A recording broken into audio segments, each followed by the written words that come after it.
Jeta është luftë, e cila të përballë me shumë të papritura, shpeshherë të hidhura. Kështu ka ndodhur dhe me Anairda Spahon, një nënë e re me 3 fëmijë të mitur dhe me një burr të sëmur, i cili e ka të pamundur të punojë për shkak se vuan nga një sëmundje në mushkëri.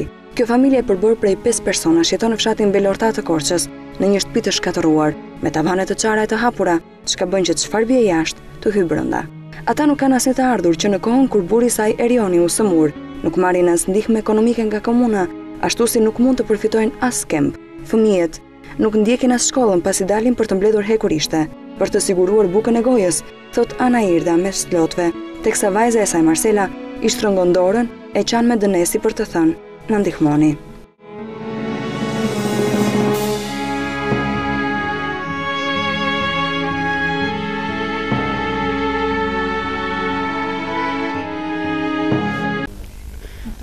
Po bëjmë gati 10 vite që po jetojmë në këto kushte. Dhe ja si jem, burrin e kam të sëmur, në ujë në mushkëri, e kam çuar dhe në Tiranë. Tani për momentin ndodhet në spital. Të ngrenë s'kemi, asnjë ndihmë, asnjë të ardhur, asnjë gjë. Na ka dhënë vetëm pak rroba, po fëmijët duan të hanë, ngrihen në mëngjes, kërkojnë bukë. Qarti javë, s'kam, vinin ditën e kurat të blini një plak bukë që të hani. Djalin e madhe kam të sëmur nga sytë, vajta vizitova, po si mora do t'i latë se s'kisha lek. Kembët i dhemrin, çupa pa ashtu, vetë po e sëmur jam, nuk s'kam të vetë të vizitojnë se një e kam në spital. Dhe s'kam ku t'i gjeti qoj. Mësusja i thotë, thoj mami të marrë ilaçe të vizitoj, po me qa?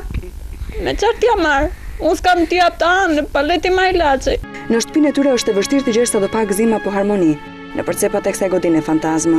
Ajo çka këta fëmijë të vegjël kërkojnë është një ndihmë sadopak e vogël, që ata të mos gjohen çdo mëngjes të urrritur. Në apeli tim, unë them të vetë dorë në zemë si kushdo, t'u japin një qikë dorë, t'i ndihmojnë edhe këta.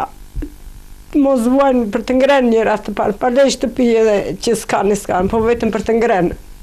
E teksa largohemi nga kjo shtëpi, të gjithë të përcjellin në shkallët e saj me sytë e përlotur e me shpresën se kjo kronik vërtet do të prek zemrën e dikujt që ka mundësi të ndihmojë entuziastë dorën, që ata të mbysin urinë e tyre të përditshme.